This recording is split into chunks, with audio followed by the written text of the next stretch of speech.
नमस्कार। प्रादेशिक समाचार के साथ मैं नूतन लकड़ा। पहले मुख्य समाचार। महानियंत्रक और लेखा परीक्षक के पहले लेखा परीक्षा दिवस के उपलक्ष्य में आयोजित कार्यक्रम को संबोधित करते हुए प्रधानमंत्री ने कहा है कि सीएजी अपने कार्य प्रणाली को बदलते युग के साथ बदल रहा है, जो देश के लिए काफी लाभकारी सिद्ध होगा।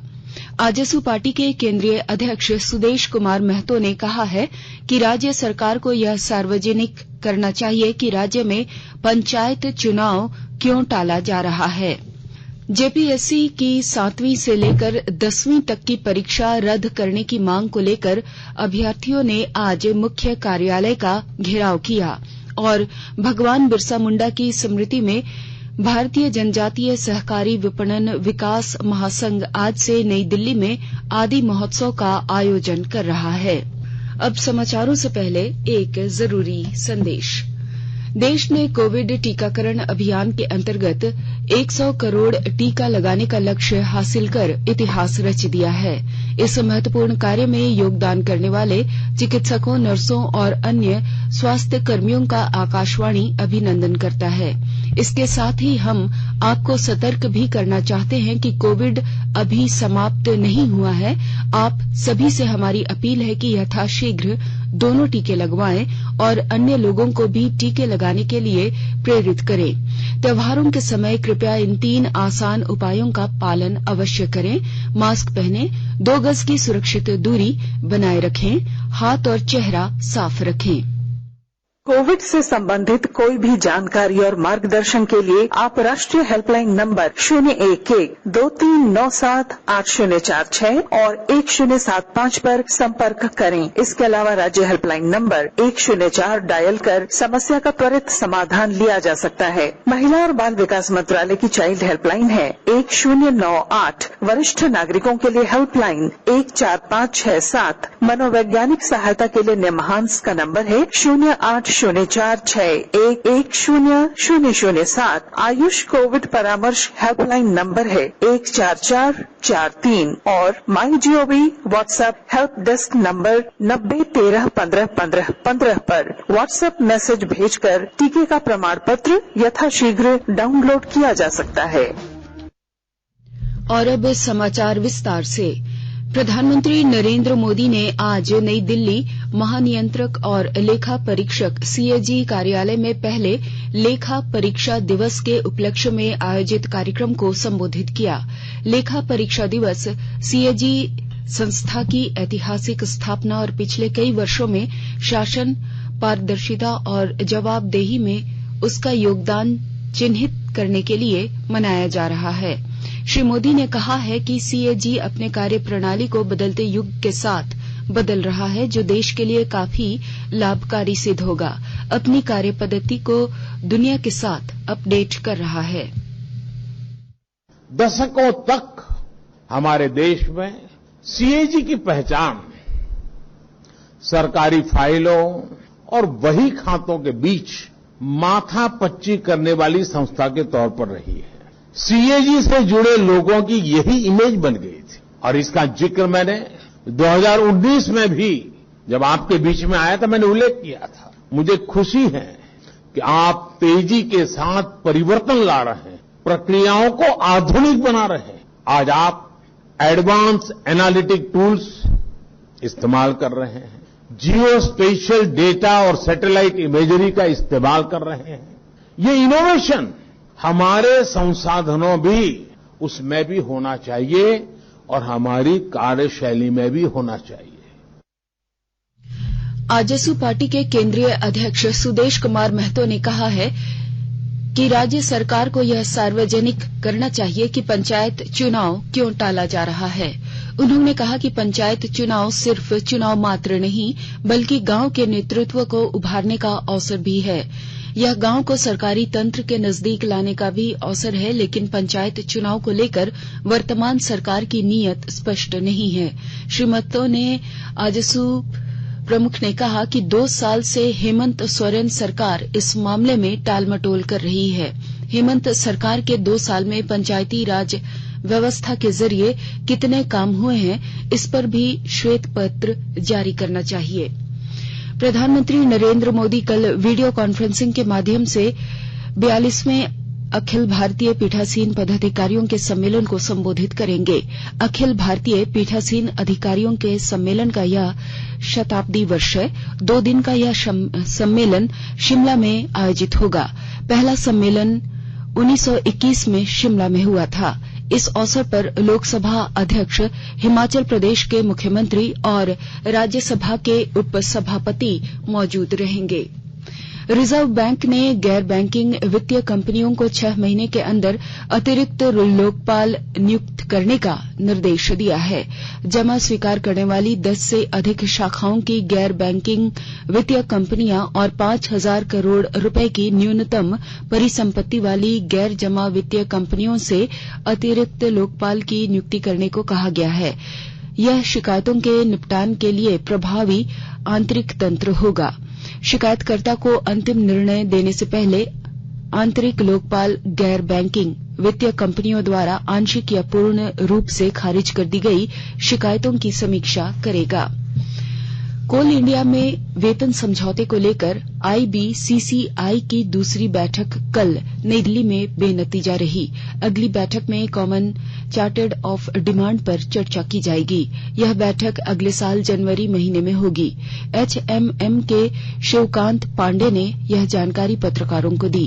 श्री पांडे ने कहा है कि श्रमिक संगठन ने कर्मचारियों के लिए वेतन में 50% की वृद्धि के साथ वार्षिक 6% की बढ़ोतरी की मांग की है।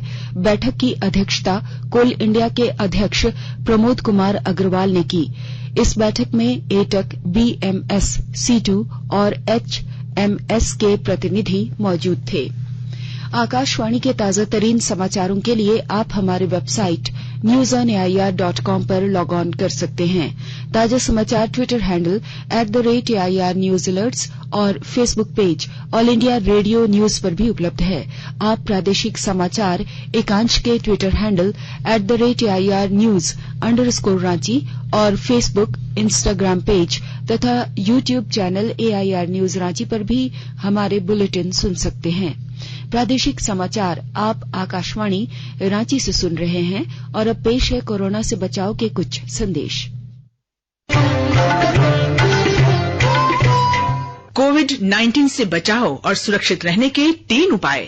मास्क लगाएं, 2 गज दूरी है जरूरी, सुरक्षित दूरी रखें, हाथ और मुंह साफ रखें।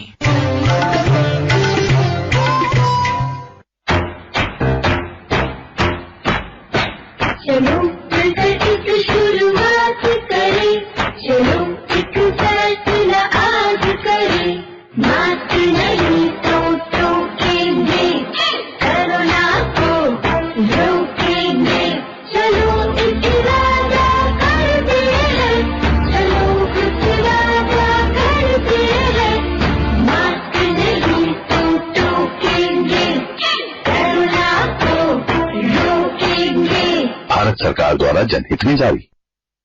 प्रादेशिक समाचार में एक बार फिर स्वागत है। जेपीएससी की 7वीं से लेकर 10वीं तक की परीक्षा रद्द करने की मांग को लेकर अभ्यर्थी आज रांची में मुख्य कार्यालय का घेराव करेंगे। काफी संख्या में अभ्यर्थियों ने मुख्य कार्यालय का घेराव करते हुए जेपीएससी के विरोध में नारेबाजी की। अभ्यर्थियों का आरोप है कि जेपीएससी में परीक्षा में अनियमितता हुई है, जिस कारण एक ही कमरे के एक ही परीक्षा हॉल के परीक्षार्थी सफल हुए हैं। अभ्यर्थियों ने 7वीं से लेकर 10वीं तक की परीक्षा को रद्द करने तक अपना आंदोलन जारी रखने की बात कही है। भगवान बिरसा मुंडा की स्मृति में भारतीय जनजातीय सहकारी विपणन विकास महासंघ आज से नई दिल्ली में आदि महोत्सव का आयोजन कर रहा है। यह महोत्सव 30 नवंबर तक चलेगा। महोत्सव का उद्घाटन बिरसा मुंडा के पौत्र सुखराम मुंडा और केंद्रीय जनजातीय कार्य मंत्री अर्जुन मुंडा संयुक्त रूप से करेंगे। पाकुड़ जिले में राज्य स्थापना दिवस के मौके पर जिला प्रशासन गरीब एवं असहाय लोगों के बीच देर रात कंबल का वितरण किया।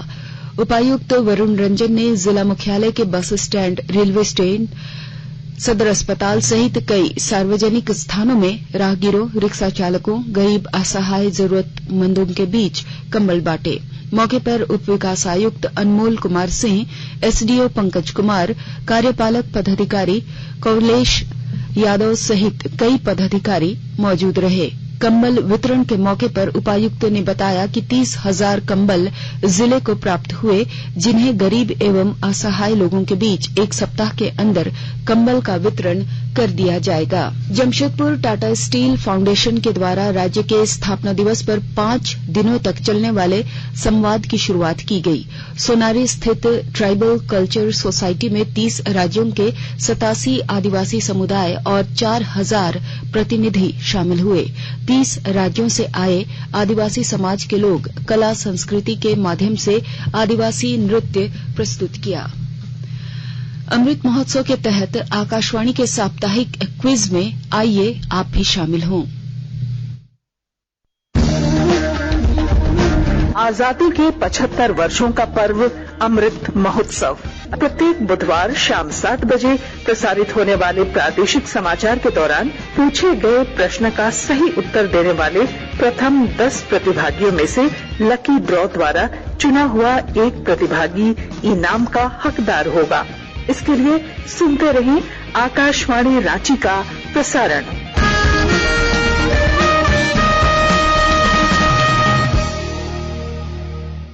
आजादी का अमृत महोत्सव के लिए सभी उपभोक्ताओं को शुभकामनाएं। हॉलमार्क सोने की शुद्धता सुनिश्चित करता है। हमेशा हॉलमार्क वाले सोने के आभूषण खरीदें। उपभोक्ता किसी भी शिकायत के लिए कृपया राष्ट्रीय उपभोक्ता हेल्पलाइन टोल फ्री नंबर 14404 पर संपर्क करें। उपभोक्ता मामले विभाग, भारत सरकार द्वारा जनहित में जारी। जागो ग्राहक जागो। आज राष्ट्रीय प्रेस दिवस है। यह दिवस प्रत्येक वर्ष 16 नवंबर को स्वतंत्र और उत्तरदायी प्रेस के संकल्प के लिए मनाया जाता है।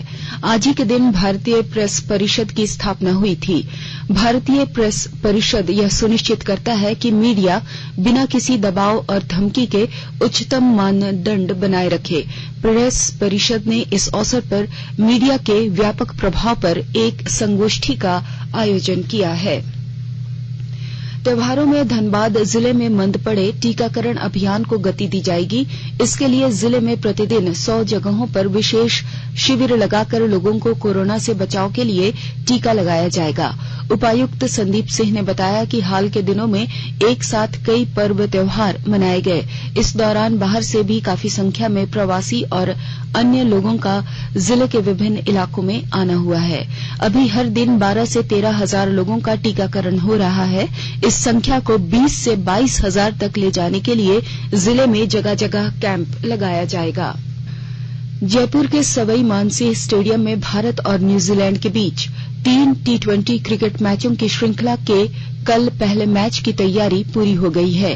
जयपुर में 8 वर्ष में पहली बार अंतर्राष्ट्रीय क्रिकेट मैच खेला जाएगा। मैच कल शाम 7 बजे शुरू होगा।